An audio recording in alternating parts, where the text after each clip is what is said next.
Mumbai Tug brought to you by Sunny's World. Pune's Pride Sunny's World, life in sunshine. Resort weddings, events, restaurants, adventure wellness. Sunny's World, perfect destination for every occasion. नमस्कार, मी अभिजित करंडे. मुंबई तकच्या चावडीवरती आपल्या सर्वांचं स्वागत आहे. भाव, भावना, शब्द, संवाद याद्वारे माणसं व्यक्त होतात आणि त्यांच्या संवेदना, त्यांना नेमकं काय म्हणायचं आहे हे लोकांना, हे आपल्या आजूबाजूच्या लोकांना कळतं.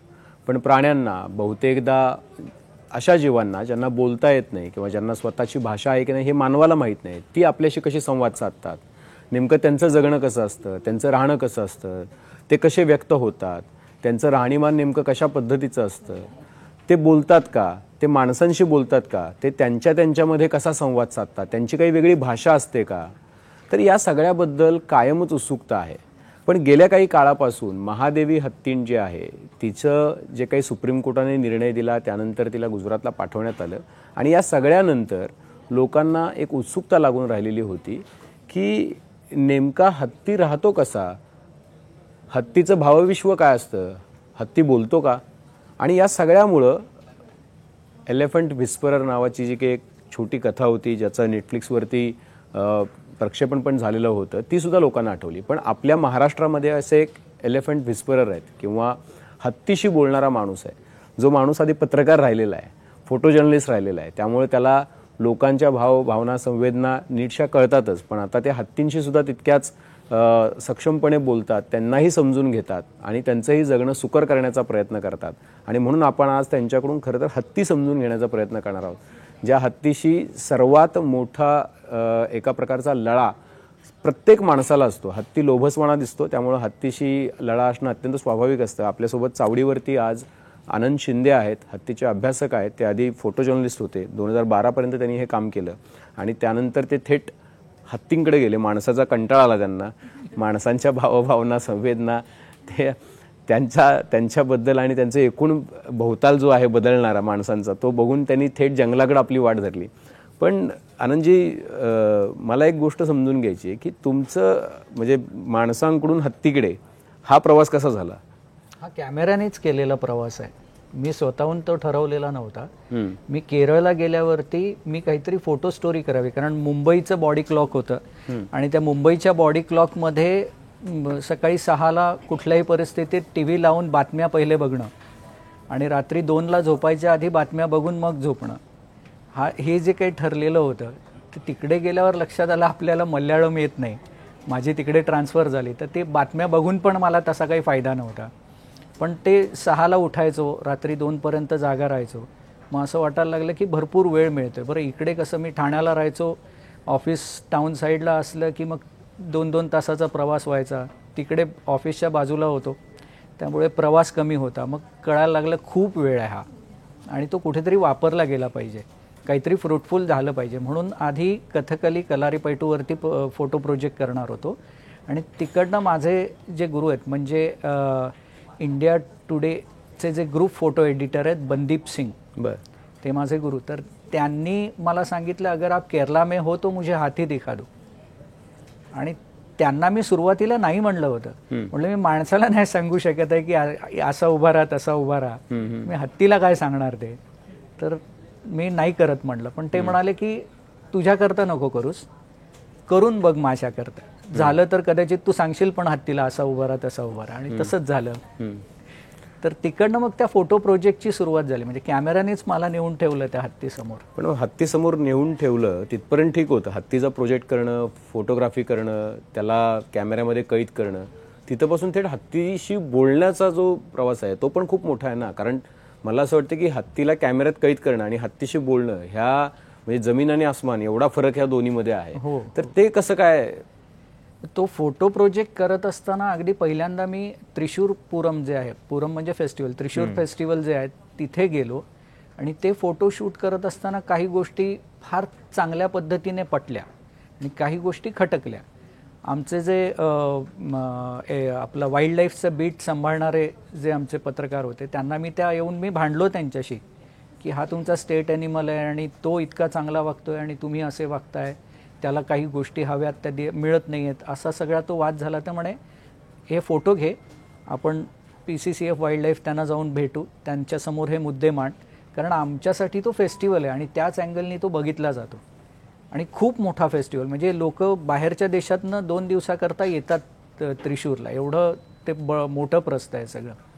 आणि मग त्यांना दाखवल्यावर त्यांनी प्रश्न विचारला की तुम्हाला नक्की करायचं काय. म्हटलं मला जो सकारात्मक हत्ती दिसला ना, की मी पत्रकार म्हणून ह्युमन एलिफंट कॉन्फ्लिक्ट हा एकच विषय कव्हर केलेला आहे, पण ह्युमन एलिफंट बॉन्डिंग मला आज दिसत आहे. मला ते बॉन्डिंग लोकांना दाखवू द्या, मला परवानगी द्या हत्तीचे फोटो काढण्याची.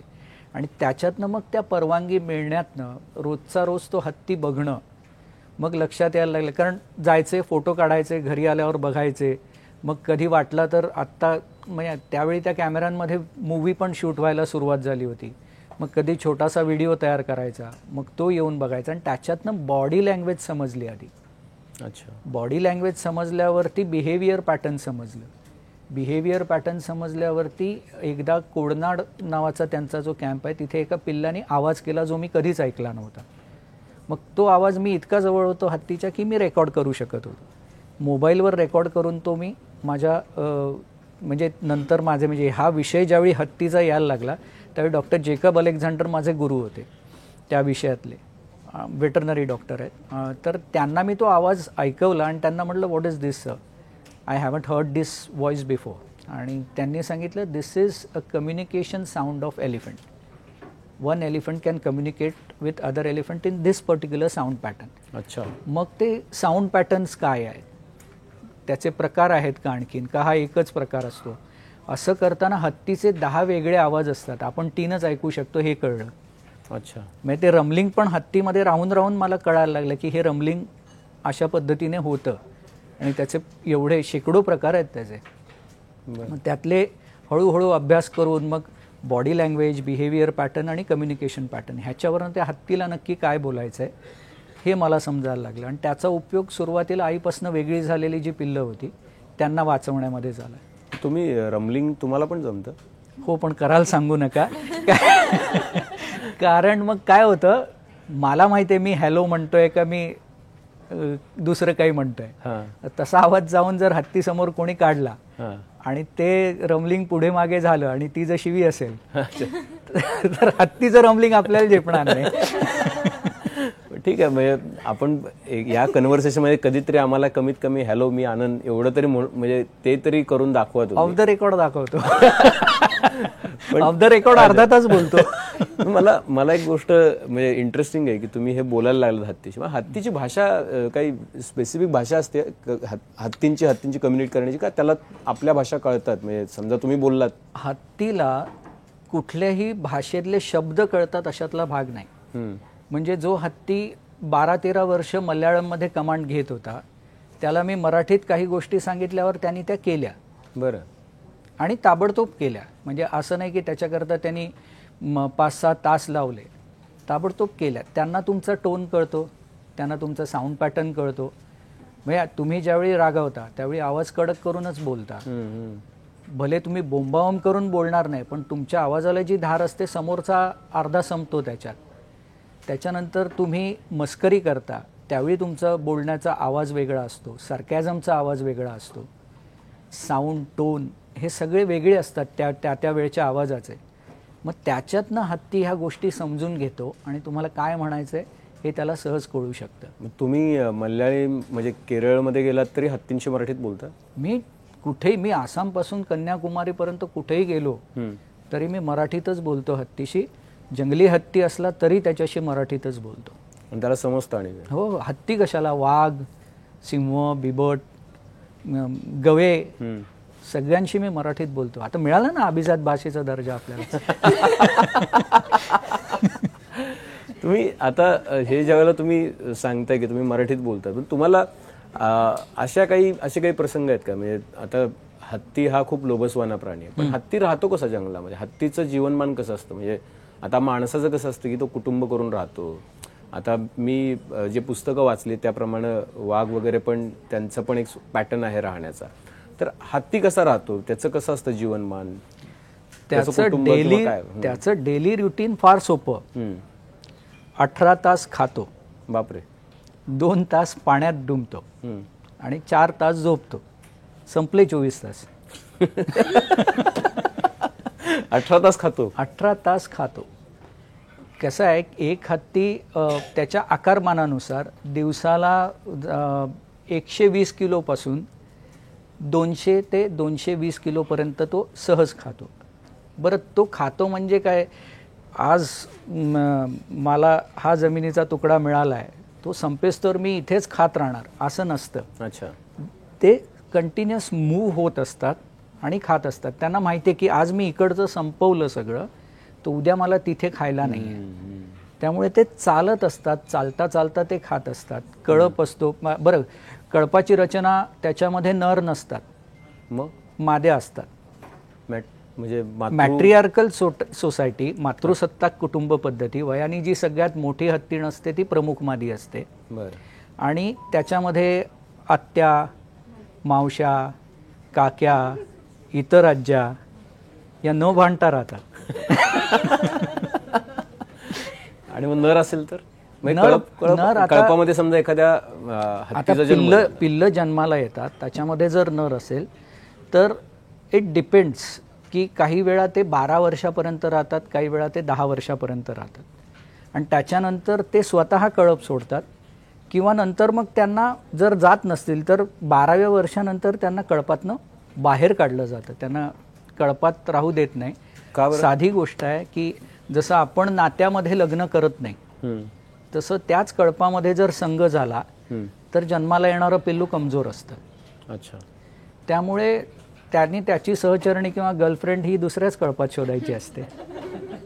पण ते एकदा तो नर कळपातून बाहेर गेला की तो कायमचा दुराव, म्हणजे तो नाही, तो त्याचं आयुष्य जगत असतो. अच्छा. पुन्हा कधीतरी ते जंगलात फिरत असताना काही वेळेला वर्षभरानी, काही वेळेला 4 महिन्यांनी, 6 महिन्यांनी, काही वेळेला 10 वर्षांनी ते परत भेटतात.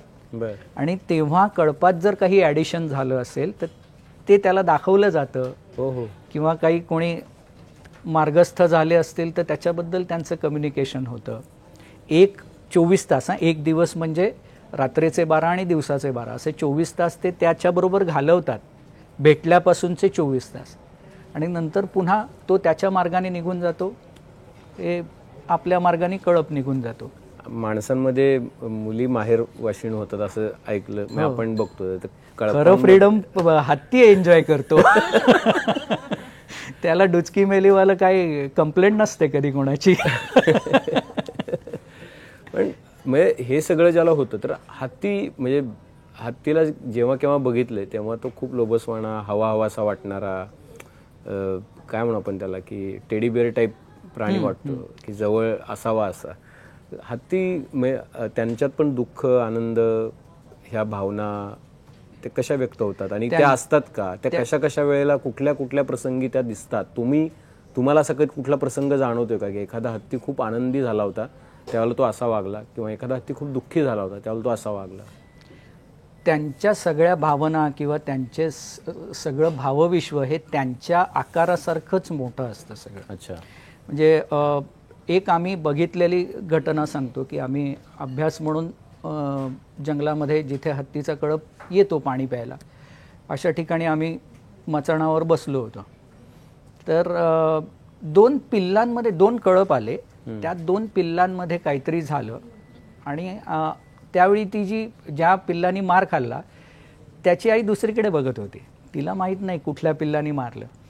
आता आम्हाला वाटलं की आता ती येणार, काहीतरी आरडाओरडा करणार, आपल्या पिल्लाला मारलं म्हणून, आणि मग 2 कळपांमध्ये काहीतरी बाचाबाची होईल. कारण जनरली आपण माणूस म्हणून चाळीत तेच बघतो ना. तर तसं काहीच झालं नाही. ती गेली ज्या ठिकाणी भांडण झालं, म्हणजे त्याचं पिल्लू तिच्याकडे आलं, ती त्या पिल्लाला घेऊन जिथे भांडण झालं त्या ठिकाणचा वास घेतला तिने बरोबर त्या कळपातलं ते पिल्लू पकडलं ज्याने तिच्या पिल्लाला मारलेलं, आणि त्याला नेऊन त्याच्या आईसमोर उभं करून वॉक करून जोरात ओरडली. अच्छा. म्हणजे त्यांना किती त्या वासाचं ज्ञान आहे, हा एक भाग झाला. आणि ती भांडत बसली नाही तिच्याशी की ह्यानी मारलं, एवढं तिने सांगितलं आणि ती तिच्या पिल्लाला घेऊन गेली. कारण तिलाही माहिती आहे की आपलं पिल्लू पण तेवढंच खट्याळ आहे. त्यामुळे ती वाद नाही घालत बसली. किंवा फार म्हणजे आता ते बोलायच्या आधीच माझ्या अंगावर काटे आले की फार भयंकर गोष्ट कुठली असती, पिल्लू जाणं. अच्छा. लहान पिल्लू जाणं हे फार म्हणजे ते तुम्ही बघू शकत नाही. कोणाच्या नशिबी ते येऊ नये. कारण काय होतं माहिती आहे, पिल्लू गेल्यावर एकतर आई ते कलेवर सोडत नाही. बापरे. ती त्याच्या आजूबाजू, कारण ते सोडून तिथे गेल्यावर दुसऱ्या प्राण्याने येऊन आपल्या पिल्लाला फाडू नये आणि ते होऊ नये ह्याच्याकरता ती एक आठवडा, कधी कधी 10-12 दिवस न खाता ती त्या कलेवराभोवती त्याचं रक्षण करत असते. म्हणजे ही भावना फार म्हणजे शब्दात पण कोणी एक्सप्लेन नाही करू शकत आहे. ती त्याच्याभोवती ते म्हणजे मला वाटतं 7 दिवस आम्ही सगळं बघत होतो. मग त्याच्यामध्ये ते पक्षी उडवणं, आजूबाजूला ते आलेले प्राणी सतत, आणि हे अथक चालू असतं, दिवस रात्र अथक तिचं चालू असतं.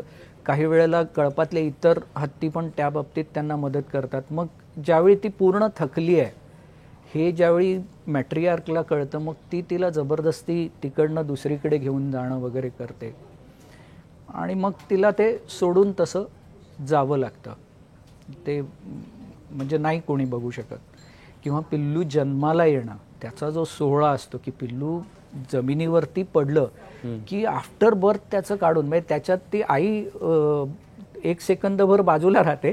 बाकीच्या हत्तींना जो आनंद झालेला असतो की अरे हे ॲडिशन झालं, आपल्या घरात पाहुणा आला, मग ते आफ्टर बर्थ काढायचं, त्याला उभं राहायला मदत करायची. आणि ती मदत करताना त्याला सतत पहिल्या दिवसापासून पिल्लाला दिसतं असं काही नसतं. मग त्याला साधारण 10व्या दिवशी दिसायला लागतं. त्याला वासावरनं आपली आई कळते. अच्छा. 22 महिने गेस्टेशन पिरियड आहे हत्तीचा. 22 महिने. ते तुम्ही लक्षात घ्या ना की आई किती एकरूप झालेली असते त्या पिल्लाशी. अशा ह्याच्यात पिल्लू स्वरूपातच त्यांनी संपणं हे फार म्हणजे भयंकरच असतं. ते बऱ्याच वेगवेगळ्या अजून आठवणी, म्हणजे त्यांचं राहण्याच्या पद्धती. काय राहण्याच्या पद्धती, एखादी आठवण सांगा ना तुम्ही. कळपानी कुठल्या दिशेने जायचं हे मॅट्रिआर्क ठरवते. ते आजीबाईला कोणी कंप्लेंट करत नाही, तू हा डिसिजन का घेतला, तू हे ठरवलंच कसं, कोणी करत नाही तशी कंप्लेंट. ती ज्या दिशेने चालत असते ती दिशा सगळा कळप धरतो. बरं, कळपात एक प्रमुख मादी असते, एक उपप्रमुख असते, मॅट्रिआर्क आणि सेकंड मॅट्रिआर्क. आता ती सेकंड मॅट्रिआर्क का असते, सेकंड मॅट्रिआर्क सगळं शिकत असते प्रमुख मादीकडनं. ओके. आणि ज्यावेळी कळपात 20पेक्षा जास्त हत्ती होतात, तर 20 हत्तींनी जर एक जंगलाचा एखाद्या भागात खाल्लं तर ते पटकन संपेल. मग ते स्प्लिट होतात 10-10 मध्ये, आणि ते स्प्लिट झाल्यावर सेकंड मॅट्रिआर्क दुसऱ्या कळपाची मॅट्रिआर्क होते. ओके.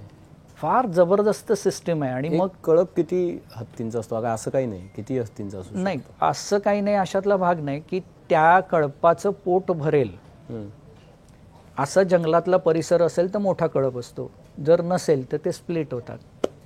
अच्छा. म्हणजे आपल्याला खाणं तर मिळालं पाहिजे ना रेग्युलर, त्या हिशेबात ते कळप चालत असतात. अच्छा. आणि आत्ता आमचा जो नवीन अभ्यास झाला आहे गेल्या काही वर्षापासून, त्याच्यात असं लक्षात येतं आहे की माणसाने हत्तीबरोबर वागण्याची जी पद्धत अवलंबली आहे त्यामुळे त्या कळपाच्या जवळपास नर राहतो, जे पूर्वी कधीच राहायचा नाही. अच्छा. आणि मग आता बायकांना जायचं असेल, आपल्याला कुठे काही करायचं असेल, त्यावेळी तो नर त्या पिल्लांची काळजी घेतो. पण आईने पिल्लाला मोठं करणं, मग ती कधी कान पकडायचा, कधी गोड बोलायचं, हे आईला बरोबर माहिती असतं. आणि वडिलांनी पिल्लाला मोठं करणं, ह्याच्यात खूप फरक आम्हाला लक्षात आला. काय फरक आहे हे ऐकलं पाहिजे. वडिलांनी पिल्लाला मोठं केलं की तो टग्याच होतो. हत्तींमधला टग्या. हा, म्हणजे ते तुम्ही 5-6 वर्षाचं पिल्लू पण तुम्ही झेलू शकत नाही. पण आईने जे पिल्लू वाढवलेलं असतं ते पिल्लू मात्र कुठल्या वेळी फक्त ॲग्रेसिव्ह राहायचं, कुठल्या वेळी खरोखर ॲग्रेसिव्हपणे वागायचं, कुठल्या टप्प्यावर आपण निघून जायचं किंवा कुठल्या टप्प्यावरती समोरच्याला माघारी पाठवायचंच, हे सगळं त्या आईने वाढवलेल्या पिल्लामध्ये दिसतं. बाबाने वाढवलेला पिल्लू म्हणजे तू मी मागे सरकणार तू वाट बघ या पद्धतीनेच तुमच्या समोर येतं. आणि त्याला भीती नावाची गोष्ट कधी, हत्ती कुठल्याच नर मादी कोणालाच भीती नसते, पण जो स्पेशली मेल एलिफंटने वाढवलेला असतो ना त्याला भीती नावाची, म्हणजे मी मरेन एक वेळ पण मी बॅकआउट नाही करणार. एकदम टाक्या. हो, इंटरेस्टिंग आहे. आत्ता हे सगळं जे झालं तर त्यात ना एक गोष्ट सारखी बोलली जात होती की माधुरी खूपच माणसाळलेली होती आणि तिला अचानक आता जंगलात नेल्यामुळे तिला त्रास होऊ शकतो बाबा, त्याच्यामुळे तुम्ही तिला आमच्याकडे परत द्या. तर खरंच कुत्रे मांजरी हे जे असतात त्यांच्यासारखंच हत्ती सुद्धा माणसाळलेले होऊ शकतात का? म्हणजे तिला सुद्धा माणसांची, एखाद्या हत्तीला इतकी सवय होऊ शकते का की तिला ऍक्च्युली तिच्या नॅचरल हॅबिटॅटमध्ये पाठवल्यानंतर त्याचा जास्त त्रास होईल? आता ह्याच्यामध्ये ॲक्सेप्टन्सी हा भाग असतो. काही काही वेळेला त्यांना जंगल, आता तुम्हाला मी डेफ्नी शेल्ड्रिकचं उदाहरण देतो.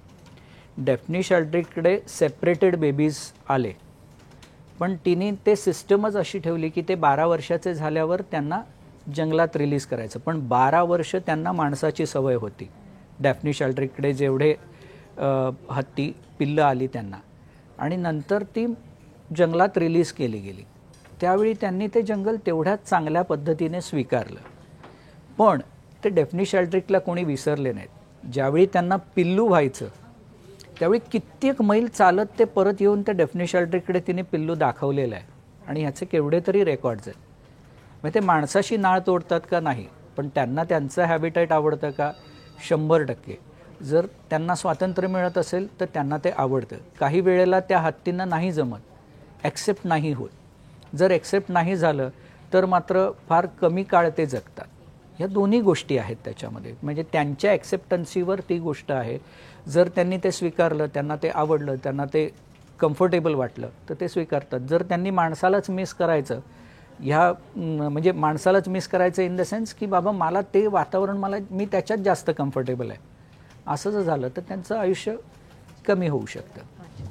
आणि दुसरं म्हणजे हत्तींचं आणि माणसांचं रडणं हे सारखं असतं का? म्हणजे हे मी का विचारते, कारण की ही बातमी जर आली की सगळे रडतायत किंवा तिला सांभाळणारा जो होता तो रडत होता, तर हत्तीच्याही डोळ्यातनं पाणी येतंय, हत्तीण पण रडतीये असं सगळे म्हणत होते.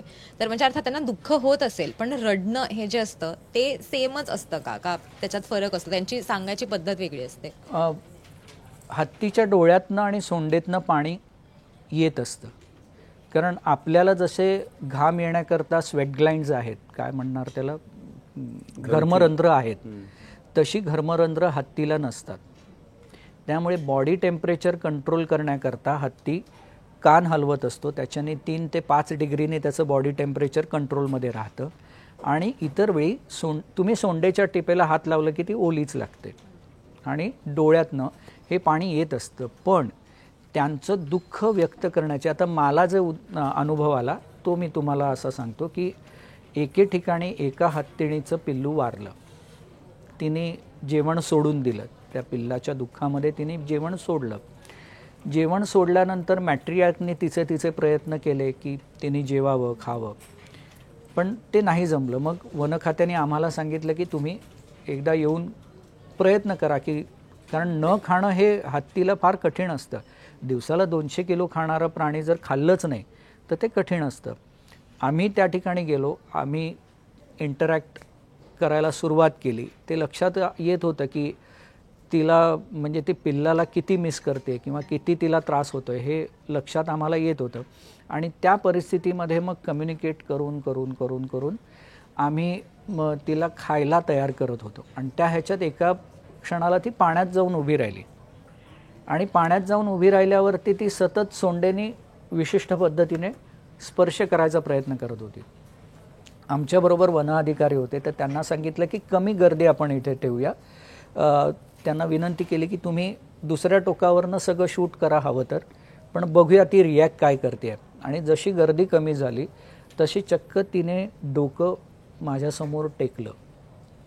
आणि त्याच्यानंतर ती जी देहबोली जी होती की मी माझं पिल्लू गमावलं, आता मी त्याला नाही बघू शकत, ही जे काही सांगण्याची तिची पद्धत होती, तर तशा पद्धतीने तिने ते सांगून रडणं म्हणजे त्यांचं असं घळाघळा पाणी येतच किंवा डोळ्यातनं अश्रू येतातच, ते येत असतात, नाही नाकारत नाही मी, पण त्यांच्या देहबोलीतनं ते जास्त तुम्हाला प्रकर्षाने दाखवतात, जाणवून देतात आणि तसे ते वागतात. आणि ज्यावेळी ती मोकळी झाली, आपण म्हणतो ना दाबून ठेवलेलं दुःख ज्यावेळी तिचं मोकळं झालं, त्याच्यानंतर तिने माझ्या डोक्याला सोंडेने स्पर्श करून की आता मी खाणार आहे, आता मला थोडं हलकं वाटतं, ही जे आपण सांगणं असतं ना, ते तुम्ही माझ्या इंस्टाग्रामच्या पोस्टवर ते दोन्ही फोटो बघू शकता की कशा पद्धतीने ती डोकं टेकलं किंवा डोक्याला स्पर्श कशा पद्धतीने केला. पण ते प्रचंड इमोशनल असतात, मग ते त्यांच्या बॉन्डिंगच्या बाबतीत असतील, त्यांच्या नात्यांच्या बाबतीत असतील. प्रमाणेच हत्तीनीला एकाच हत्तीकडून पिल्लू होतात की लॉयल वगैरे असं काही असतं त्यांच्यात? असं काही नसतं. त्यांचं मेटिंग पिरियड एक ठरलेला असतो, साधारण थंडीचा काळ हा त्यांचा मेटिंग पिरियड असतो आणि त्या काळात हत्ती त्या कळपाबरोबर फिरत असतात, म्हणजे नर हत्ती त्या कळपाबरोबर फिरत असतात आणि त्याच्यानंतर नर हत्तीला आपण असं म्हणूया आजच्या भाषेत, जी हत्तीण पटलेली असते तिच्या पाठीवरती ते सोंड ठेवतात, मग बाकीचे हत्ती कोणी भांडत नाहीत त्यांच्याशी आणि मग ते आपले सहचरणी निवडतात, असा त्यांचं हे पद्धत असते.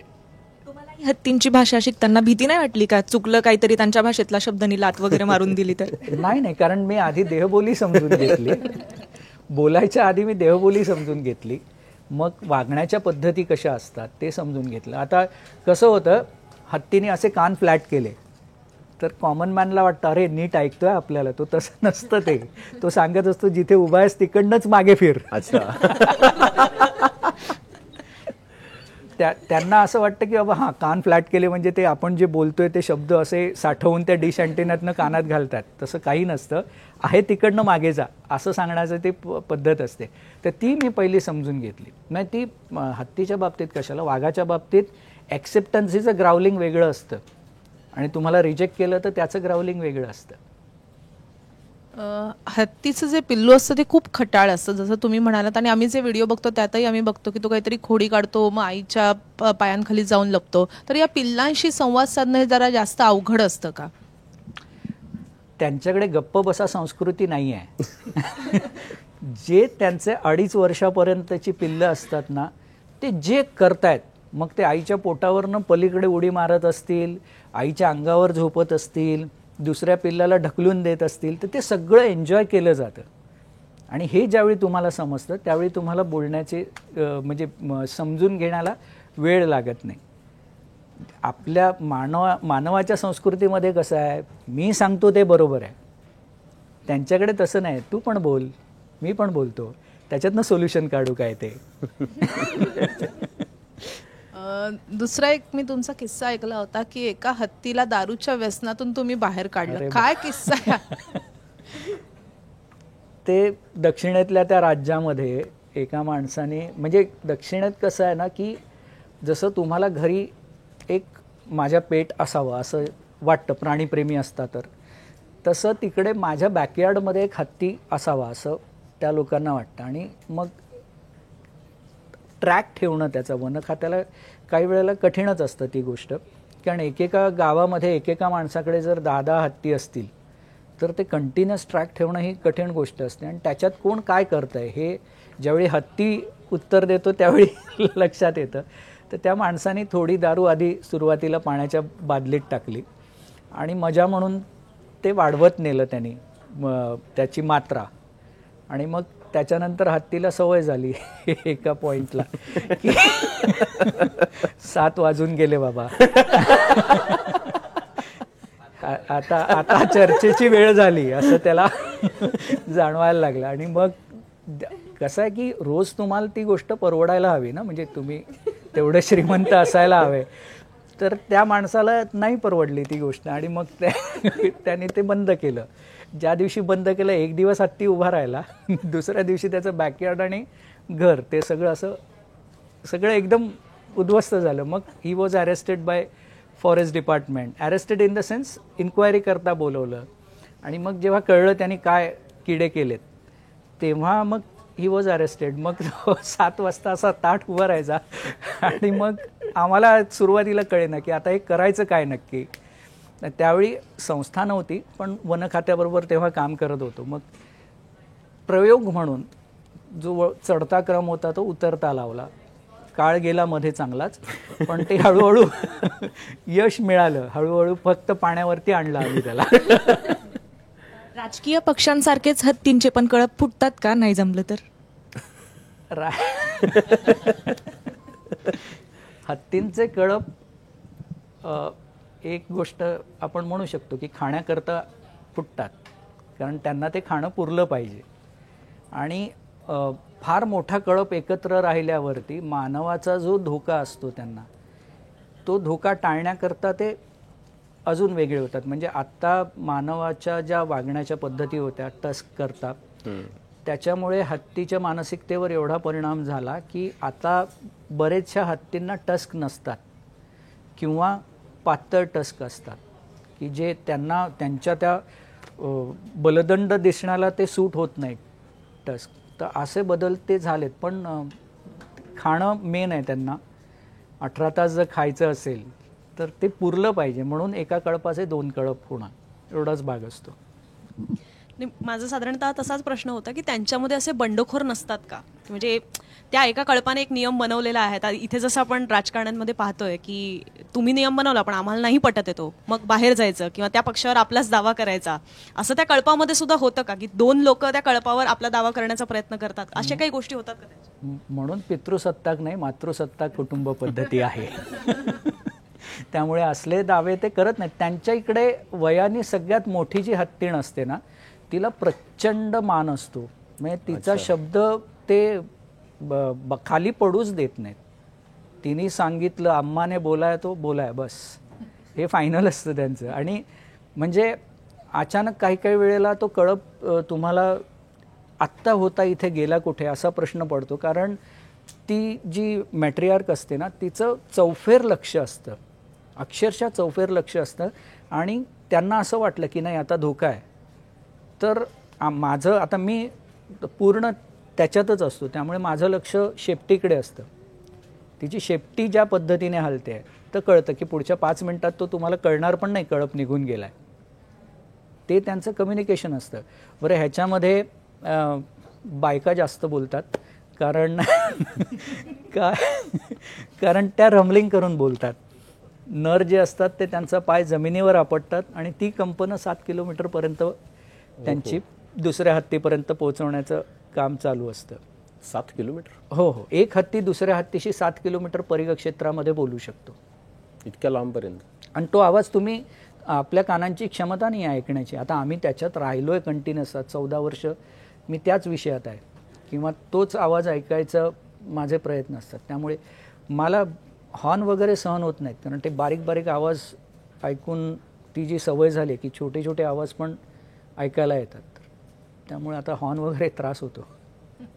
मला एका गोष्टीचं कुतूहल आहे की हा एवढा मोठा प्राणी सुद्धा शाकाहारी कसा, म्हणजे त्याचं ते पोट भरतं कसं? आपण अगदी छोटे छोटे प्राणी पाहतो की कुत्रा, मांजर किंवा वाघ, कॅट डॉग फॅमिलीमध्ये सगळे की ते सगळे मांसाहारी आहेत, त्यांना शिकार ही करावीच लागते.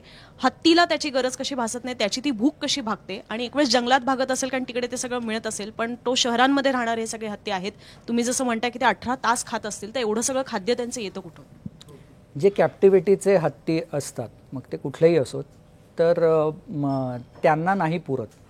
कारण तुमच्या हत्ती, त्याचं साईज आणि त्याचा खाण्याचा प्रकार हा जर तुम्हाला माहीत नसेल तर तुम्ही तुमच्या कॅपॅसिटीत त्याला खाऊ घालता.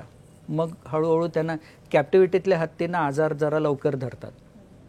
कारण तुम्हाला ते कळायला हवं. ते पूर्ण तुम्ही माहुतावर अवलंबून नाही राहू शकत. तुम्हाला ते कळायला हवं आणि कळाल्यानंतर तुम्हाला त्याच्यात बदल करायला हवं. साधं उदाहरण देतो. श्रीलंकेतनं मला एक त्यांनी कॉन्टॅक्ट करून सांगितलं की आमची हत्तीण खात नाही. तर म्हटलं आता आपल्याकडे सोय आहे, तुम्ही मला व्हिडिओ पाठवा किंवा व्हिडिओ कॉल करा ज्याच्यावरनं मी ते बघू शकतो, मला तिथे फिजिकली येण्याची गरज नाही. तर त्यांनी जी हत्तीण खाताना दाखवली आम्हाला, तर ती एका पद्धतीने तिचा चेहरा असा हलवून ती खात होती. तर मी त्यांना 10 प्रश्न पाठवले की हे असं करते का, तसं करते का, तसं करते का, सगळ्याची उत्तरं नकारात्मक आली. म्हटलं तिचं तोंड चेक करा, तिची दाढ पडली आहे. हो. आणि तुम्ही जे तिला खायला देताय त्याच्यामुळे गवत खायचं असेल तर त्याचं पातं धारदार असतं, त्या हिरड्यांना कापलं जातं आणि म्हणून ते खायचं टाळते आणि पाणी पिते. तर त्यांनी ज्यावेळी ते चेक केलं त्यावेळी म्हणे हो बरोबर आहे की दाढच तिची गेलेली आहे आणि म्हणून ती कदाचित खात नाही. आम्ही इकडे महेश्वरी नावाची हत्तीण होती त्रिवेंद्रमला, वारली ती, आणि तिचं पूर्ण बोळकं झालं होतं, म्हणजे सगळ्याच दाढा गेल्या होत्या. तर तिला कापू नये म्हणून आम्ही एक गवत डेव्हलप केलं होतं. त्यांना ते सजेस्ट केलं की हे गवत जर तुम्ही तिला दिलं तर हिरड्या कापणार नाहीत पण ती खाऊ शकेल. तर तशा पद्धतीने ते सतत त्यांच्या वागण्याच्या पद्धती बदलतात, त्यांच्या उभ्या राहण्याच्या पद्धती बदलतात, त्यांच्या चालण्याच्या पद्धती बदलतात. ते सतत तुम्ही जवळ गेल्यावरती काहीतरी सांगू बघतात कॅप्टिव्हिटीमध्ये की नाही हा त्रास होतोय, तो त्रास होतोय. त्यांचे डोळे तुम्हाला सतत ऑब्झर्व करावे लागतात. जसं पोटात दुखल्यावर पहिली रिॲक्शन अशीच येते आणि आपले डोळे बारीकच होतात. मग तसं काही होतं आहे का, कानाची ठेवण कशी आहे, पायाने सारखं सारखं आता जर दुखतंय तर असं आपलं होतंच, तर तसं काही होतं आहे का, नखुरडं झालं आहे का, इथपर्यंत त्या गोष्टी तुम्ही सतत. It is not a 8 hours job किंवा 9 to 5 जॉब. तुम्हाला 24 तास. एक पिल्लू वेगळं झालं होतं आईपासनं आणि ते पिल्लू आईच्या आठवणीने रात्र दचकून उठायचं. मग त्यावेळेला त्या पिल्लाच्या बाजूला आम्हाला झोपायला लागायचं. त्याला तो त्याच्या एन्क्लोजरमध्ये होता आणि आम्ही बाहेरच्या बाजूला होतो. आणि ते पिल्लू ज्यावेळी त्याला कॉन्फिडन्स आला की नाही हे माझ्याकरता आहे, रात्री पण इथे माझ्याकरता येतात, त्यावेळी ते सोंड पोटावर टाकून झोपायचं. आता संगीताची ताकद प्रचंड आहे. एका हत्तीसाठी आम्ही माउथ ऑर्गन वाजवला, एका हत्तीला अंगाई गीत गायलं. आपले जे राग आहेत, दुर्गा राग आहे, भूप राग आहे, असे जे राग आहेत, तर त्याचा उपयोग ज्यावेळी ते ट्रॉमामध्ये असतात त्यावेळी त्याचा उपयोग आम्ही केला. सो कंटिन्युअस तुम्हाला ऑब्झर्व करायला लागतं. म्हणजे असं होत नाही की नाही आता 5 नंतर मी नाही काही बघणार, असं नाही करता येत. दिस इज 24/7 काम. इतका जंगलातला हत्ती इतका महत्वाचा प्राणी आहे, तर म्हणजे असं 2 प्राण्यांमध्ये मांडवली वगैरे करण्याचं काही काम करतात का ते, की बाबा मोठ्या प्राण्यापासून लहान प्राण्याचं संरक्षण करणं किंवा 2 प्राण्यांमध्ये काही भांडणं झाली तर मांडवली करणं वगैरे असं? निसर्ग चक्राच्या मध्ये ते येत नाहीत. वाघाला सांगितलं हरणाला खाऊ नको, तर तसं ते करायला जात नाही, त्याच्यामध्ये येत नाहीत ते. पण हत्तीला मुळात रिस्पेक्ट एवढा असतो ना की जंगलातनं हत्ती जाताना आम्हाला ते जाणवतं की त्या कळपाचा मार्ग अडवलाय, असं होत नाही. म्हणजे एक गव्याचा कळप होता आणि पिल्लू हत्तीच्या दिशेने धावत गेलं, तर त्या आईची जी धावपळ झाली ना की अरे तुला कळतंय का कोणाच्या नादी लागतोयस तू, ही जी धावपळ झाली. बरं, हत्तीला पण माहिती आहे की ते पिल्लू आहे, मी त्याला उचलून आपटायची काही गरज नाही. आत्ता त्याला नाही कळत आहे, मोठं झाल्यावर त्याला कळणार आहे की कोणाच्या नादी लागला होता. मग तो हत्ती आपल्या मार्गाने निघून जातो. प्रत्येक प्राण्याला हत्तीचं महत्त्व, म्हणजे हत्ती मुळात आर्किटेक्ट आणि इंजिनियर म्हणून ओळखला जातो. साधं उदाहरण तुम्हाला देतो की हत्तीच्या शेणाच्या माध्यमातून गवताळ प्रदेश तयार होतो. त्या गवताळ प्रदेशात ज्यावेळी पूर्ण तो तयार होतो त्यावेळी त्याच्या खाली किडे राहायला येतात. हत्ती पुन्हा त्याच्यावरनं चालत गेल्यावर आता ते 3.5 टन 4 टन 5 टन 6 टन ते जे व्हायब्रेशन्स बसतात त्याच्यामुळे ते किडे वरती येतात. म्हणून हत्तीच्या कळपाला पक्ष्यांचे थवे फॉलो करत असतात, कारण ते वर आलेले किडे त्यांचं खाणं असतं. हत्ती ज्यावेळी जंगलातनं नाहीसा होतो त्यावेळी हे निसर्गचक्र कोलमडून पडतो. एका वेळच्या शेणावर 7 ते 17 हजार किडे जगत असतात. बऱ्याचदा ते तुमच्या डोळ्याला दिसतातच असं नाही. हत्ती जर बाद झाला जंगलातनं तर हे चक्र कोलमडून पडतं. मधमाशी, फुलपाखरं हे त्याचे जे चिखलातलं पाऊल उमटलेलं असतं आणि नदीत बसल्यावर जे पाणी साठलेलं असतं तिथेच ते पाणी पिऊ शकतात. माझा दुसरा प्रश्न असा होता की अनेक सिरियल्समध्ये किंवा सिनेमांमध्ये किंवा जाहिरातींमध्ये हत्तींचा वापर करतात, तर हे ट्रेनिंग कसं दिलं जातं, म्हणजे त्यांना कसं त्यांच्याकडनं काम करून घेतलं जातं? 2 पद्धती आहेत. एक पद्धत म्हणजे अतिशय मारून मारून ट्रेनिंग दिलं जातं, जी ऑर्थोडॉक्स पद्धत आपण म्हणू शकतो त्याला. आणि एक पद्धत आहे की आता मला त्यांना कधी असं ट्रेनिंग द्यायची गरज लागली नाही. मला कशासाठी त्यांना तयार करायचं होतं की बाबा तुला हे असं एवढं जमलं पाहिजे, कारण तुला समजा रिवाइल्ड केलं आणि त्याच्यानंतर औषध पाण्याकरता तुला परत यावं लागलं आणि तुला बसायला सांगायला लागलं, तुला उठायला सांगायला लागलं, तुला झोपायला सांगायला लागलं, तर त्यावेळी तुला ते जमलं पाहिजे. मग उभ्या उभ्या आता समजा लागलंय पायाला अगदी खालच्या बाजूला, तर तुझा पाय उचलल्यावरती तुला तिथे औषध पाणी करता आलं पाहिजे. काहीतरी कुठल्या तरी फासामध्ये अडकलाय पाय आणि जखम झाली आहे तिकडे, मग तू आम्हाला जवळच येऊ दिलं नाही, असं व्हायला नको. त्यामुळे तशा पद्धतीचं जे ट्रेनिंग असतं त्याच्याकरता मी आजपर्यंत हत्तीजवळ जाताना साधी काठी पण वापरलेली नाही आहे. नुसतं बोलून त्या गोष्टी होऊ शकतात, त्याला थोडा वेळ लागतो, इतकाच फरक आहे. अहो हे एवढा बुद्धिमान प्राणी आहे की तुम्ही इलेक्ट्रिफाईन फेन्सिंग केल्यावर ते कसं तोडायचं ते त्याला माहिती आहे. कसं तोडतो? आता तुम्ही कुठेतरी ते अडकवताच ना. बरं, खूप मोठ्या मोठ्या वायर्स तुम्हाला लावताच येत नाही. तुम्ही मध्ये काहीतरी लाकडी किंवा सिमेंटचा खांब तो लावणारच, त्याला वायर तोडायचीच नाही, त्याला तो खांब तोडायचा. तो खांब तोडल्यावर आपोआप वायर तुटतात, हे त्याला माहिती आहे. आणि ते बघतात आधी स्पर्श करून की मला हा शॉक सहन करण्याची माझ्यात ताकद आहे का. असेल तर तिथे जायचं, नाही तर पुढे दुसरीकडे कुठे जाता येतंय का, असं ते चेक करतात. मी काही म्हणजे जे चॅनल्स वेगवेगळे आहेत त्याच्यात पाहिलं की हत्तीला मेमरी असते, तर हे खरं आहे का? आणि ती किती काळासाठीची असते? आणि मेमरी म्हणजे आपल्याला जसं पिक्टोरियल किंवा वर्बल मेमरी असते किंवा साऊंड मेमरी असते, तर त्यांना ती कसली मेमरी असते? जेवढी जशा पद्धतीची मेमरी आपल्याला आहे त्या पद्धतीची मेमरी हत्तीला सेम आहे. त्यांना आवाजावरनं तुम्हाला ओळखता येतं. पिक्टोरियलच्या बाबतीत त्यांना दिसतंच मुळात लिमिटेड अंतरावरचं, त्यामुळे तेवढं त्यांच्या लक्षात राहतं. वासाने ते ओळखतात. पण त्याच्या 2 पावलं पुढे जाऊन मी सांगेन की जी मेमरी आपल्याला नाही आहे किंवा आपण गमावली आहे, जेनेटिक मेमरी, ती हत्तीला आहे. म्हणजे जेनेटिक मेमरी म्हणजे आज मी ठाण्याहून निघालो, तुमच्या ऑफिसला आलो, तो जो मॅप आहे किंवा रस्ता आहे तो माझ्या ब्रेनमध्ये प्रिंट झाला. माझ्या पुढच्या 5 पिढ्या तुमच्या ऑफिसला आल्या नाहीत, 6 पिढ्या आल्या नाहीत, 10 पिढ्या आल्या नाहीत, तरी तो मॅप पुढच्या जनरेशनला मिळत जातो. बापरे. आणि माझ्या 11व्या पिढीतल्या कोणालाही जर आज तकच्या ऑफिसला यायचं असेल तर ते येऊ शकतात. त्यांना काही गुगल मॅपची गरज नाही. इतर प्राण्यांमध्ये अल्फा मेल असतो आणि जनरली तो सिलेक्ट करतो चांगले म्हणजे पिढी जन्माला घालण्यासाठी त्याची जी काही पार्टनर असेल ते. हत्तींमध्ये हे कसं असतं? म्हणजे जसं मॅट्रियार्कल सिस्टीम आहे असं तुम्ही म्हटलात, हत्ती सिलेक्ट करतो आणि म्हणजे त्यांच्यामध्ये पण हा प्रकार आहे का की चांगली सशक्त पिढी पुढची जन्माला घालणं? हो हो, अल्फा मेल त्यांच्यातही असतो. आणि कसं होतं ना की आत्ता हत्तीने स्वतःला खूप बदललं आहे हो. जे माणसाकडनं अनुभव त्यांना मिळाले त्याच्यानंतर हत्तीने खूप बदललं आहे स्वतःला. पूर्वी जे सॉलिटरी राहायचे ते काही वेळेला आता 3च्या कळपात नर हत्ती तुम्हाला राहताना दिसतात स्वसंरक्षणासाठी. पण जे एकदम स्ट्रॉंग हत्ती असतात ते एकटंच राहणं प्रिफर करतात आणि त्यांचे डिसिजन्स हे बऱ्याचदा कळपाला पूर्ण मान्य करावे लागतात.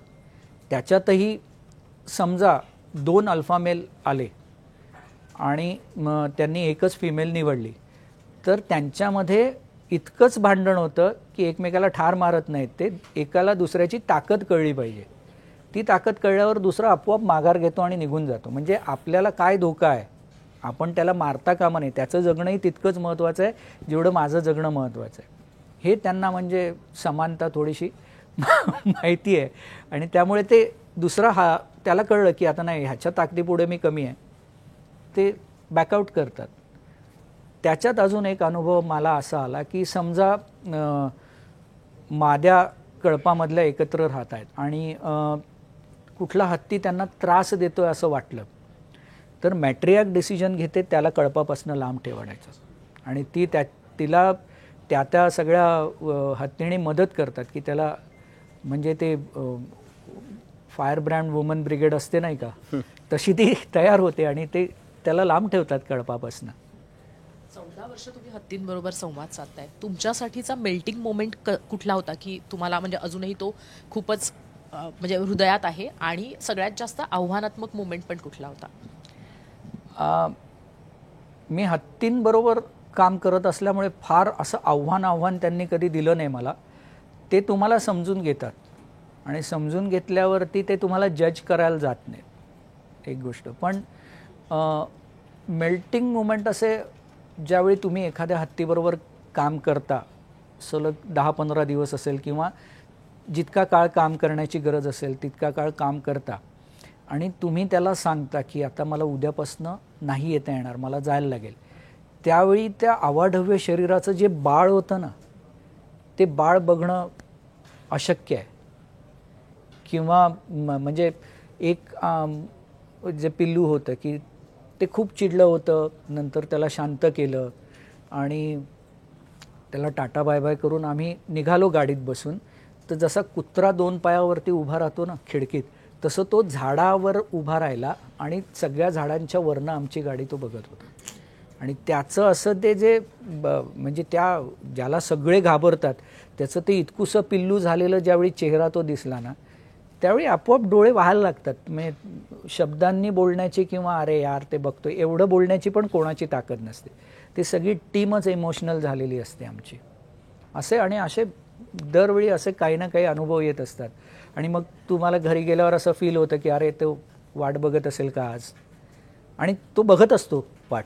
तुम्ही कितीही सांगितलं तरी त्याला असं वाटतं की नाही आज एकदा तरी येऊन जाईल. मग त्यामुळे आम्हाला काम करताना सुरुवातीला की बाबा कंटिन्युअस काम केलं आहे की नंतर मग विड्रॉल ते सगळं आम्हाला सुरू करायला लागतं. म्हणजे त्यालाही कळतं की आता कमी कमी येत आहेत, मग एखाद दिवशी येणार नाही आहेत. किंवा बऱ्याच वर्षा एक पिल्लू होतं 7.5 महिन्याचं आम्ही वाचवलेलं, त्याला मी 10 वर्षानंतर भेटल्यावर म्हणजे ते 7.5 महिन्याचं पिल्लू माझा हात पकडायचं आणि आईचं आचळ चोखावं तसं ते चोखायचं, आणि त्यावेळी त्याच्या डोळे भरलेले आम्हाला जाणवायचे. तर आता 10 वर्षानंतर गेल्यावर तो 10 वर्षाचा झाला आहे, त्याच्या वागण्यात फरक झालेला असेल असं आम्हाला वाटलं. मग आपलं कसं 10वीत गेलेला मुलगा कसा ओ काका ठीक ना असं आम्हाला वाटलं ते रिॲक्ट करेल. पण त्यांनी तसाच हात पकडला, तसाच तो तोंडात घातला आणि तसेच डोळे लहान वेळपणीचे त्याचे जे होते तसेच झाले. मग त्यावेळी मेल्ट होऊन जाता तुम्ही. आपल्या राज्यामध्ये 2 आनंद शिंदे आहेत. एक नवीन पोपटमुळे प्रसिद्ध झाले आणि दुसरे हत्तीमुळे. तर माझा प्रश्न असा आहे की मी तुमची काल एक मुलाखत पाहिली होती. त्या मुलाखतीमध्ये हत्ती आंधळा आहे, त्या हत्तीला दिसत नाहीये, तरीही तो तुम्हाला वाट दाखवतोय. म्हणजे तुम्ही त्या जंगलात फिरला असाल तरी पण त्याला जी आपण म्हणतो ना की पायवाट, त्याला तो पायाने रस्ता दाखवत होता. तर तो किस्सा थोडा सांगाल का मला?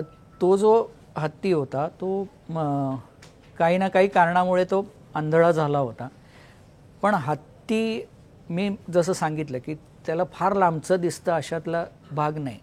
त्याचं सगळं चालतं ते त्याच्या ऐकण्यावर आणि त्याच्या वास घेण्याच्या क्षमतेवर. त्यामुळे जसं आपला माणूस जर आंधळा असेल तर तो काठी वापरत चालतो, तशा पद्धतीने ते सोंड वापरत चालतात. आणि त्यावेळी त्यांना सोंड खाली जशी वापरतात तशी वरती पण वापरतात. त्यामुळे वरती काही अडथळा असेल तर इथून पुढे जायचं नाही आहे, खाली काही अडथळा असेल तर इथून पुढे जायचं नाही आहे. आणि ते मार्ग त्यांच्या ब्रेनमध्ये फिक्स राहतात. मी मुद्दामून चुकीचा रस्ता घेतला आणि डाव्या बाजूला निघून गेलो तर त्यांनी आवाज काढून मला थांबवलं, आणि जोपर्यंत त्यांनी दाखवलेल्या वाटेवर मी आलो नाही तोपर्यंत तो हलला नाही. आणि मग ज्यावेळी मी त्या वाटेवर आलो मग तो जंगलात पूर्ण फिरून आला मला घेऊन. आणि जसं आपण फिटबीट घालतो ना तसं त्यांना ते किलोमीटर्स कळत असतात. बरोबर 20 किलोमीटर चालतो मी म्हटलं, बरोबर 10 किलोमीटर गेला आणि 10 किलोमीटर परत आला. किती लांबचं दिसतं हत्तीला? 200-300 मीटर पर्यंत सहज व्यवस्थित दिसतं. अच्छा, त्याच्या पलीकडे नाही. तुम्ही घाटकोपरचा एक किस्सा सांगितला होता.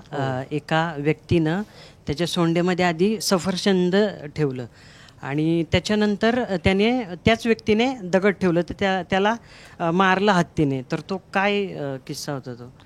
घाटकोपरच्या मार्केटमध्ये एक माणूस हत्ती फिरवत होता आणि त्या माणसाने त्याला आधी म्हणजे जो खालती उभा होता त्याने आधी फळ दिलं त्याच्या सोंडेमध्ये आणि दगड दिल्यावर तो लगेच त्या क्राऊडमध्ये जाऊन उभा राहिला.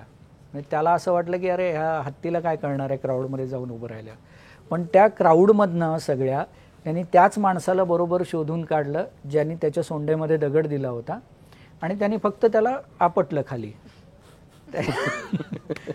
त्याला त्याच्या दगड देण्याची शिक्षा तेव्हा मिळाली आणि त्याच्यानंतर त्या हत्तीला घेऊन म्हणजे असं बातमी अशी झाली होती त्यावेळी की हत्तीला अरेस्ट केलं पण त्याच्यावरती माहूत बसला होता आणि त्यामुळे पोलिसांना त्याला घाटकोपरचं जे सेल आहे तिकडे त्यांना घेऊन जावं लागलं होतं LBS रोडवरती आणि मग तिथे त्याला बराच काळ ठेवलं. म्हणजे बघा हत्ती ज्यावेळी प्रेम करतो त्यावेळी किती करतो.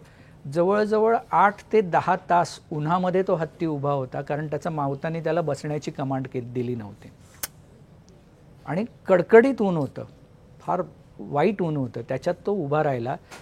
पोलिसांना शेवटी दया आली आणि त्यांनी डेअरिंग करून त्याच्यासमोर पाण्याची बादली ठेवली. अंग भाजून निघत असताना पण माहूत वर बसला म्हणून त्यांनी पाठीवरती पाणी उडवलं नाही, त्यांनी बाजूनी पाणी उडवलं, अंगाच्या खाली पाणी उडवलं आणि प्यायलं. हत्तीची एक्सेप्टन्सी किती मोठी आहे. तुमच्या एकंदरीत बोलण्यातनं असं वाटतं की हत्ती फार प्रेमळ आहे किंवा तो भाषा समजू शकतो सगळ्यांची वगैरे असं.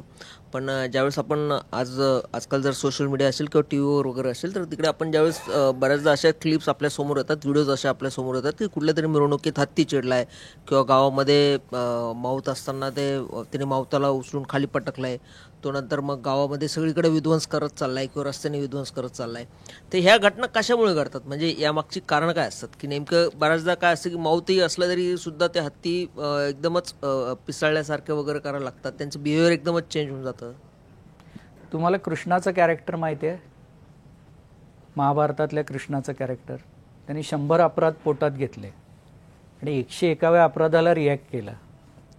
तसंच जो प्राणी मी म्हणतोय की 18 तास खातो त्याला जर खाणं पाणी त्या काळात मिळालं नाही तर भुकेपोटी त्याची चिडचिड होऊ शकते.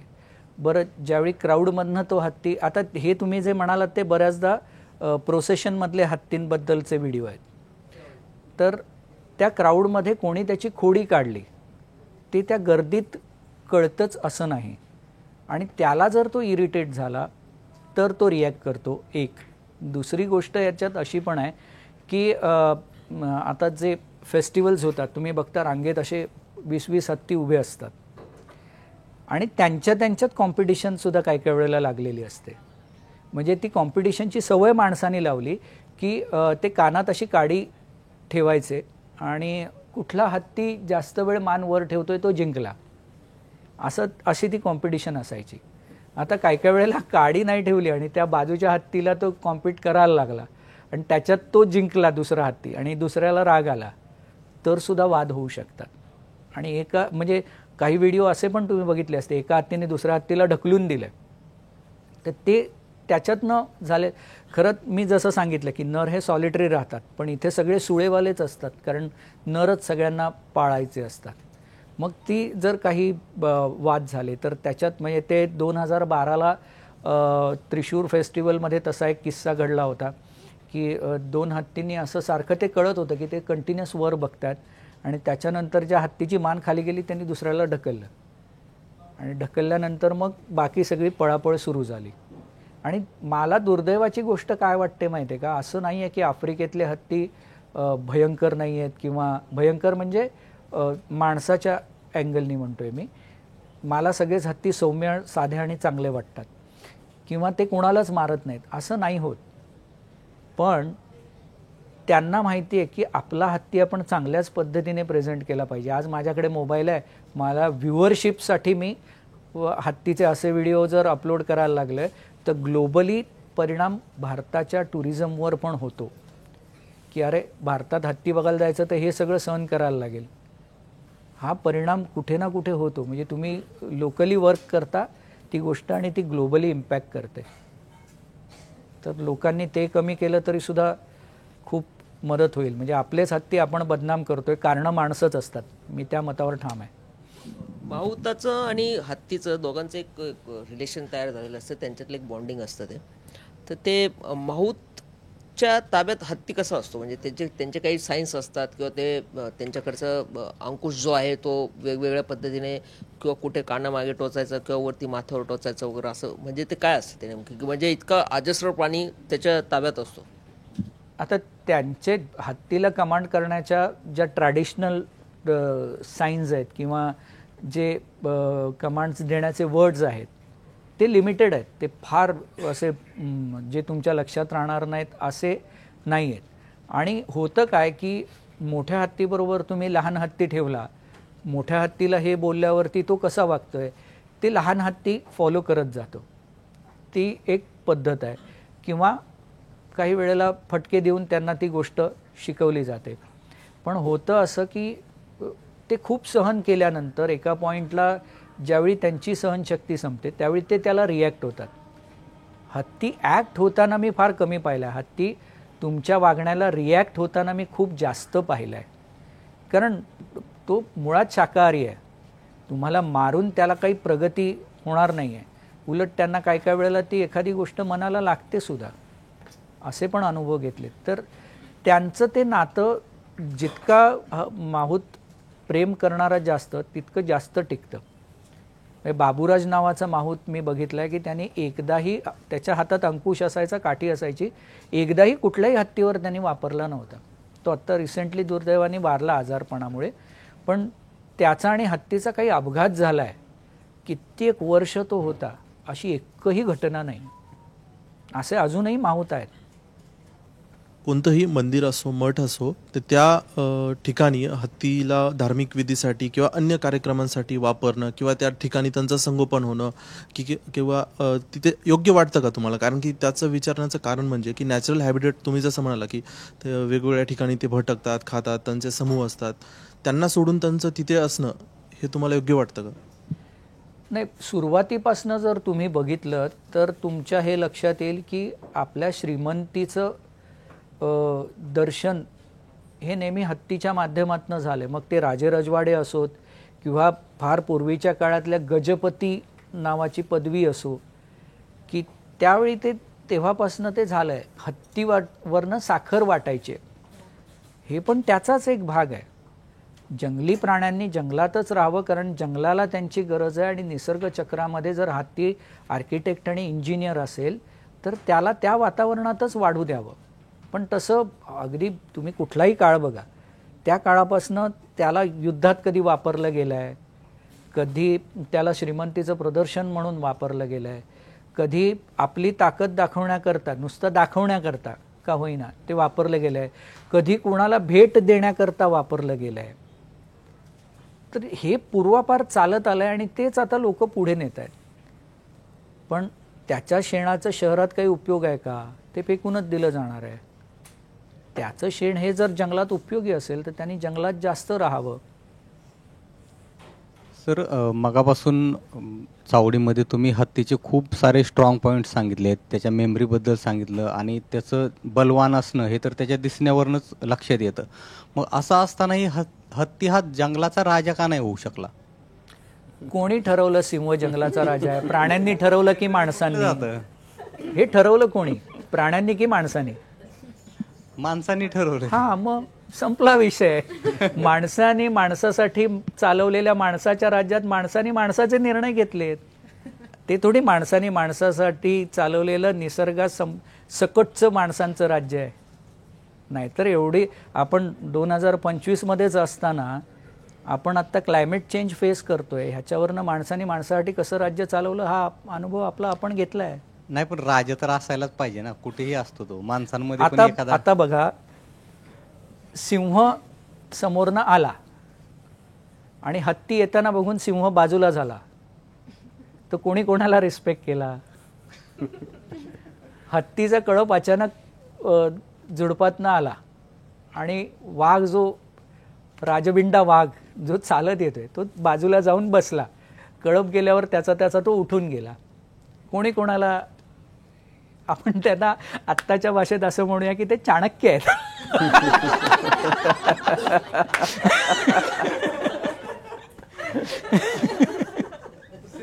राजा ठरवणारे आहेत ते. ओके, हा म्हणजे ते आता अंधश्रद्धा आहे असं आपण म्हणू शकू, जंगलाचा राजा वगैरे. दुसरा प्रश्न सर असा आहे की आय थिंक 2020ची ती घटना होती की अननसामध्ये मधली स्फोटक केरळमधल्या, ती फार भीषण घटना होती आणि त्याच्याबद्दल तुम्ही कुठेतरी बोललेलं पण ऐकलं होतं. ती घटना काय होती आणि त्यानंतर म्हणजे नेमकं काय होतं ते ऐकायला आवडेल. खरं तर मला वाटतं ते अननस नव्हतं, ते काहीतरी वेगळं फळ होतं ज्याच्यात त्यांनी ब्लास्टिंग पावडर भरून ठेवली होती आणि काही त्याची सिस्टम अशी होती की ते त्याच्यावरती प्रेशर आला की ब्लास्ट होणार. तर ते हत्तीने उचलून खाल्लं आणि त्याच्यात ते सगळं ब्लास्ट होऊन म्हणजे ती हत्तीण वाचली नाही हेच बरं झालं, कारण तोंड सगळं तिचं कामात न गेलेलं. नर असेल भारतामध्ये नर असेल तर त्याला टस्क असतात, मादी असेल तर तिला टुशी असतात. ते सुळे बाहेर येऊन ते आपल्याला दिसत नाहीत, पण त्या टुशी बाहेर आल्या होत्या पूर्ण आणि ते ब्लास्टिंग पोटात गेल्यामुळे तिला प्रचंड आग होत होती आणि म्हणून ती त्या पाण्यामध्ये पूर्ण वेळ उभी होती. आणि एका पॉईंटला तिला कळलं की आता आपलं जगणं कठीण आहे किंवा आपण पुढे जगलो तरी फार भयंकर अवस्थेत आपण जगणार आहोत. मग त्यावेळेला हत्तीला गिवअप करायचं असतं, त्यावेळी हत्ती गिवअप करतो, मग त्याला कोणी वाचवू शकत नाही.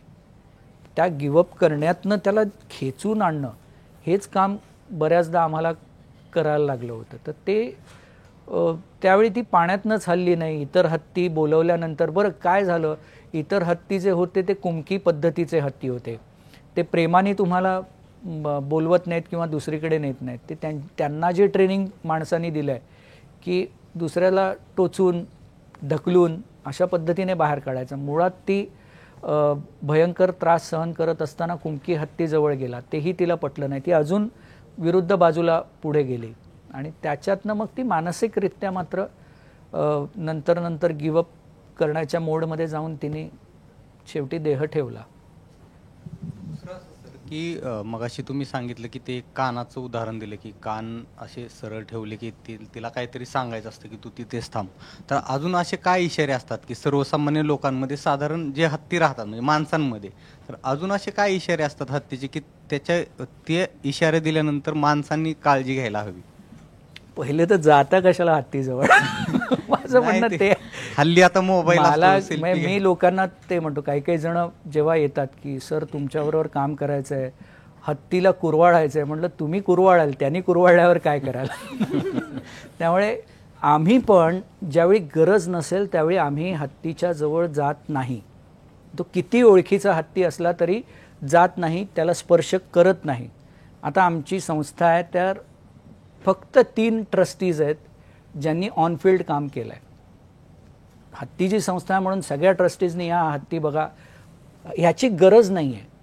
त्या हत्तीला बरं करणं हे आपलं काम आहे, तेवढं आम्ही करतो. साधारण काय असतं, कान फ्लॅट आहेत म्हणजे आहात तिथे थांबा, कान दोन्ही हलतायत म्हणजे आवडीची वस्तू, आवडीचं खाद्य, आवडीचा माणूस हा आलाय तर त्याला पुढे येऊन द्यावं. एक कान पुढे एक कान मागे हलतोय, कन्फ्यूज आहे हत्ती. ह्या माणसाला जवळ बोलवलं तर धोका आहे का, ह्या माणसाने जवळ आल्यावर फायदा आहे, काही कळत नाही आहे, मग ते तसे हलतात. मग अशा वेळेला जर तुम्ही जवळ गेलात तर तो 100% हल्ला करतो. मग त्यामुळे असे कान हलत असतील तर जवळ जायचंच नाही आहे. जर त्यांनी सोंड जमिनीकडे नेऊन धूळ उडवली तर तुम्ही लिमिट क्रॉस केलेले आहेत, आता मी अटॅकच करणार आहे. आणि जर त्याच्याही पुढे तुम्ही आलात तर पायाने विशिष्ट पद्धतीने माती काढून एक छोटासा खड्डा तयार करणं की boss I am taking charge. शेपटी त्यावेळी, आता मी पुढचं का सांगतोय, मागे जाऊन आपण त्यावेळी शेपटी बघणार नाही. तर शेपटी त्यावेळी कडक अशी आडवी झालेली असते किंवा मागचा पाय काही काही वेळेला ते असा घासतात की त्याच्यानंतर त्यांना ती चार्ज घ्यायला बरं पडतं. दुसरं एक सर असं शेवटचा प्रश्न की जे नॉर्मली आपले पाळीव प्राणी असतात म्हणजे बैल, गाय, म्हैस असे, त्यांचा तुम्ही कधी अभ्यास करण्याचा प्रयत्न केलाय का किंवा त्यांच्याशी कधी संवाद साधण्याचा प्रयत्न केलाय का?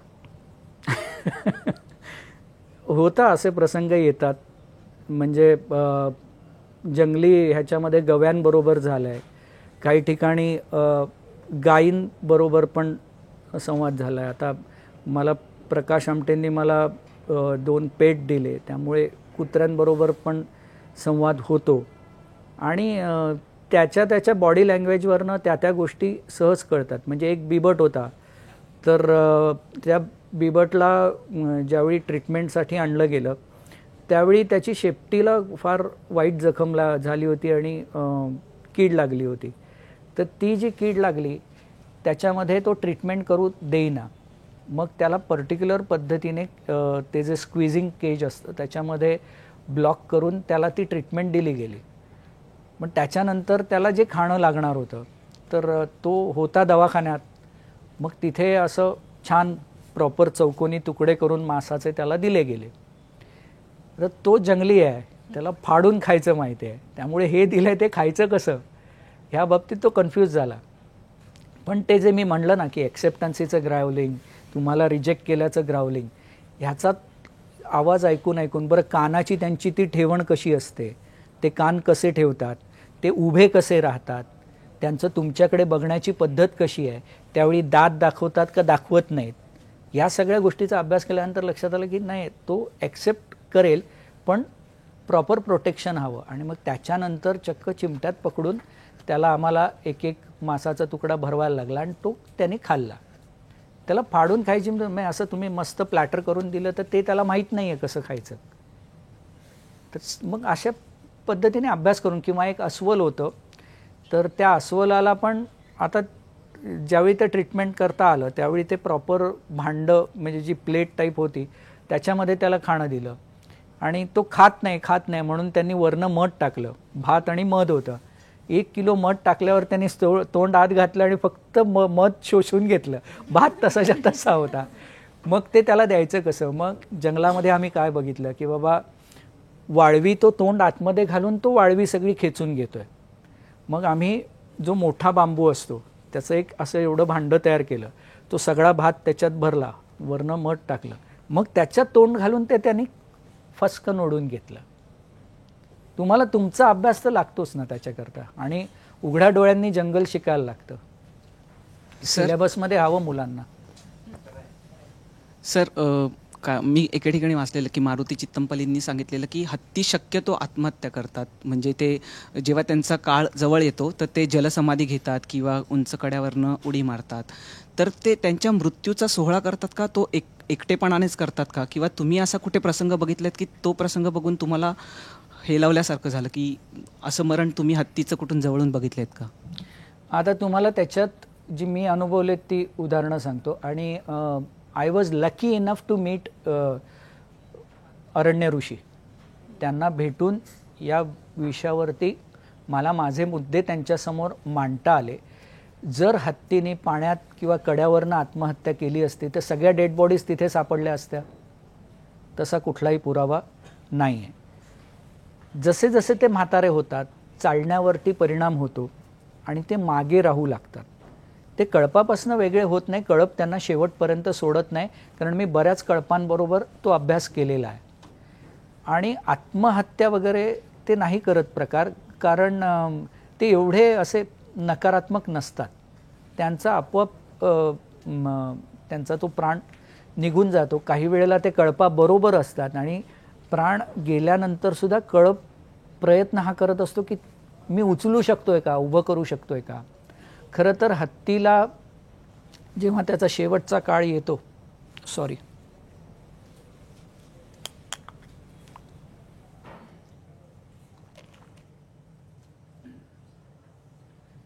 शेवटचा काळ जेव्हा हत्तीचा येतो त्यावेळेला त्यांना ते लक्षात यायला लागतं की आता आपली प्रस्थानाची वेळ झालेली आहे.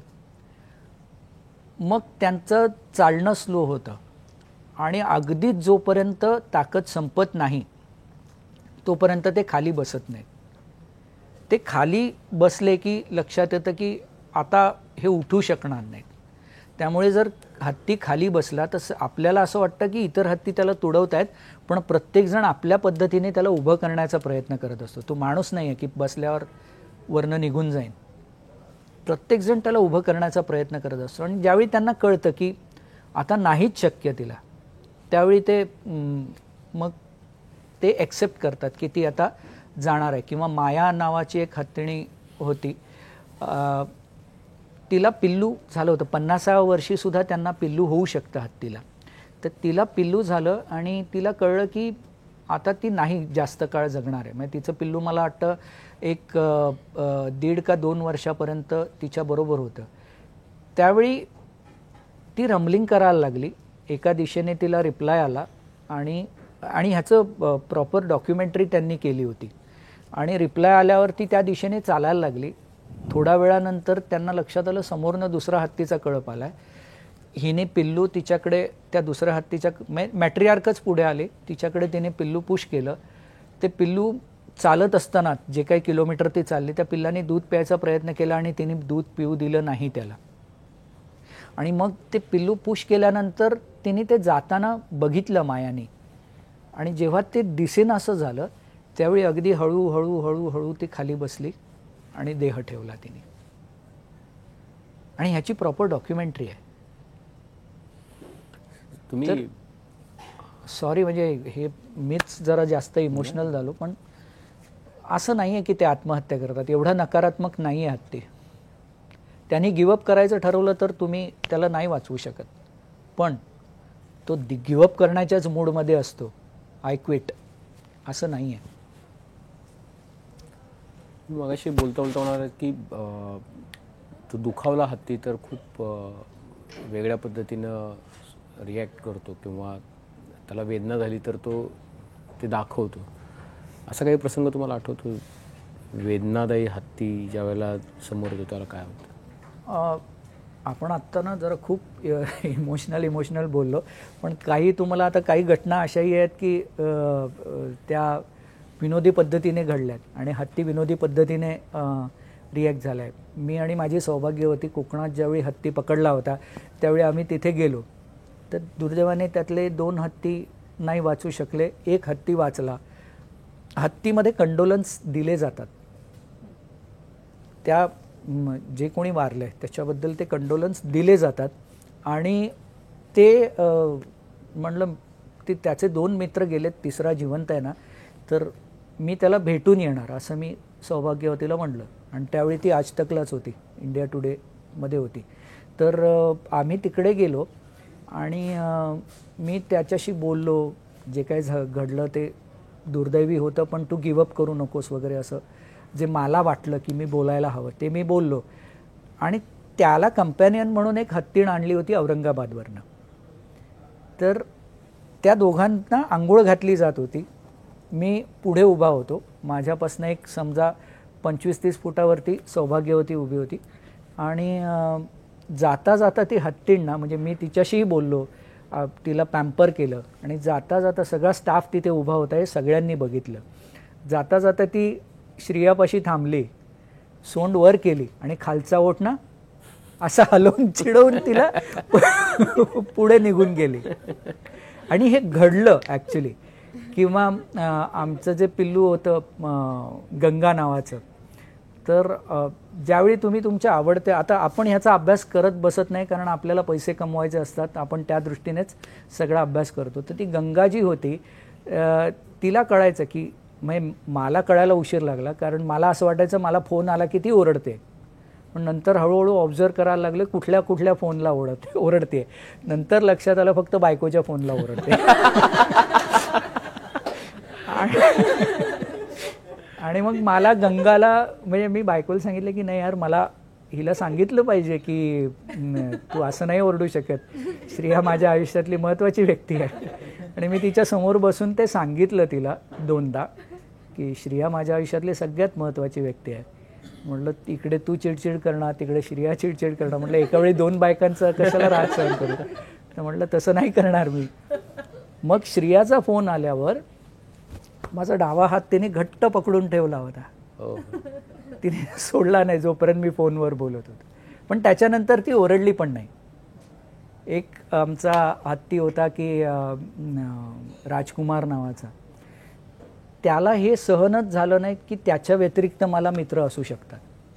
म्हणजे ज्यावेळी पॉझिटिव्ह, हां पॉझिटिव्ह, म्हणजे गंगा पण पॉझिटिव्हच होते. तर ज्यावेळी त्याला बरं केलं आणि नंतर त्याला वन खात्याने ताब्यात घेतलं, तर एक असतं ना आपल्याला की नाही यार आपलं जे काम केलं आहे तो हत्ती आपण दाखवावा. तर आमच्या टीमचे 4 जण आले होते आणि मी होतो. तर मी त्यांना ओळख करून द्यायला लागलो, जशी आपण ओळख करून देतो एखाद्याची की बाबा ही श्रिया आहे, हा निखिल आहे किंवा हा सौमित्र आहे, अशी जी ओळख होती ते त्याला ते आवडलं नाही. तो माझ्याकडे पाठ करून उभा राहिला पूर्ण वेळ. बापरे. आणि म्हटलं तू नाही ऐकत का, मी पुढे जातो. आणि मी म्हटलं जयश्रीला ओळख करून देतो त्यांची. त्याच्यावरही तो ओरडला. इंटरेस्टिंग. खूप मजेशीर किस्से आहेत. ॲक्च्युली महादेवी हत्ती जी आहे तिच्याबद्दल खूप लोकांच्या भावना तीव्र आहेत आणि त्यानिमित्तानं हत्ती समजून घेण्याचा आमचा प्रयत्न होता. महादेवीसाठी जो लढा चालू आहे तो बॅटल जे आहे कोल्हापूरकरांचा आणि सरकारशी, कोर्टाशी आणि वनतराशी ते चालत राहील आणि त्याच्यावर पण आपली नजर असणार आहे. पण हत्तीच्या भावभावनांचं विश्व इतकं अथांग आहे, ते जितकं हत्ती दिसायला जितका अथांग आहे, जितका अजस्र आहे, तेवढंच ते त्याचं भावविश्व मोठं आहे. एक फक्त सांगतो की आत्ता आपण एवढा वेळ जे बोललो ते 10% पण नाही आहे. बापरे. म्हणजे अजून 90% केवढं असेल म्हणजे. तर म्हणजे कायम हत्तीबद्दलचं आकर्षण कायम होतं, आम्हाला सर्वांनाच होतं आणि प्रत्येकाला असतं. मला असं वाटत नाही की हत्ती कुणाला आवडत नाही असा माणूसच पृथ्वी तलावर असणार नाही. त्यामुळं इतक्या आवडत्या प्राण्याबद्दल इतक्या छान गप्पा मारता आल्या. पण मगाशी ओळख करून देताना एक गोष्ट राहिली की सरांची ट्रंक कॉल नावाची संस्था आहे, सामाजिक संस्था, NGO. त्या माध्यमातून ते हत्तींच्या संवर्धनाचं, त्यांच्या रिहॅबिलिटेशनचं आणि त्यांच्याशी संवाद साधण्याचं काम करतात. महाराष्ट्रातच नव्हे तर महाराष्ट्राच्या बाहेरसुद्धा संस्थेनं खूप मोठं काम केलेलं आहे. त्यामुळं या माध्यमातून सांगू इच्छितो की ज्यांना कोणाला गरज असेल अशा सर्वांनी आनंद शिंदे सरांशी संपर्क साधायला हरकत नाही. आणि त्यांचं जे हत्तीशी असलेलं नातं आहे, मला असं वाटतं की ही 14 वर्ष किंवा 2012 नंतरचा काळ तुमच्या आयुष्यातला सर्वात समृद्ध काळ असणार आहे, याबद्दल शंका नाही आहे. माणसांच्या विश्वापेक्षा हत्तीचं विश्व खूपच समृद्ध करणारं आहे. नक्कीच. आणि खूप खूप धन्यवाद सर, तुम्ही मनमोकळेपणानं बोललात. आम्हाला ॲक्च्युली संधी मिळाली की तुमच्या माध्यमातून बसून आम्ही थोडा वेळ आम्हाला असं वाटायचं की आम्हीच तिथं तुम्ही बोलताना की तिथे आहोत. म्हणजे हे सगळं अनुभवण्याची संधी मिळाली आणि लोकांनाही ते ऐकण्याची संधी मिळाली. मुंबई तकच्या माध्यमातून लोकांनाही कळेल की नेमका हत्तीशी असलेला त्यांचा संबंध किती दृढ आहे. ते गप्पा मारल्यानंतर कळतं की अनेक गोष्टी माहिती नसतात, माहिती झाल्यानंतर तो अधिक जवळचा वाटायला लागतो. तसं मगाच्या 1 तासाभरामध्ये हत्ती अधिक जवळचा वाटायला लागला. तो प्रत्येकाला जवळचा वाटेल यात शंका नाही. तुमचे काही प्रश्न असतील आनंद सरांसाठी तर ते निश्चितपणे तुम्ही कमेंट बॉक्समध्ये नोंदवा. बेल आयकनवरती क्लिक केलं तर अपडेट्स मिळत जातील. आणि सर्वात महत्त्वाचं म्हणजे मुंबई तकचं यूट्यूब चॅनल सबस्क्राईब करायला विसरू नका. आनंद सर तुम्ही मनमोकळ्या गप्पा मारल्यात आणि व्यासपीठ आपलंच आहे. श्रेया मॅडम होत्याच, तुम्हालाही या सगळ्याचा अनुभव आहे. त्यामुळं भविष्यातही आपल्याला जेव्हा केव्हा संधी मिळेल त्यावेळेला हत्तीबद्दल जे काही 90% राहिलं आहे त्यातलं हळूहळू आम्ही समजून घेण्याचा तुमच्याकडून प्रयत्न करू. एक गोष्ट फक्त जाता जाता सांगतो, जगातलं सगळ्यात मोठं हृदय आणि सगळ्यात मोठा मेंदू हा हत्तीकडे आहे. जर तुम्ही मेंदूत बसलात तर हत्तीच्या आकाराचा राग मिळेल, पण जर तुम्ही हृदयात बसलात तर हत्तीच्या आकाराचं प्रेम नक्की मिळेल. त्यामुळं मला असं वाटतं की हत्तीच्या आकाराचं हृदय प्रत्येकाचं व्हावं या म्हणजे प्रत्येकाला म्हणजे kindness is more important than anything else. तर ते प्रेमळपणा, तो मायाळूपणा प्रत्येकाकडे यावा हत्तीसारखा. या शुभेच्छांसकट आनंद सर आज आपण इथेच थांबतोय. पाहत रहा मुंबईत.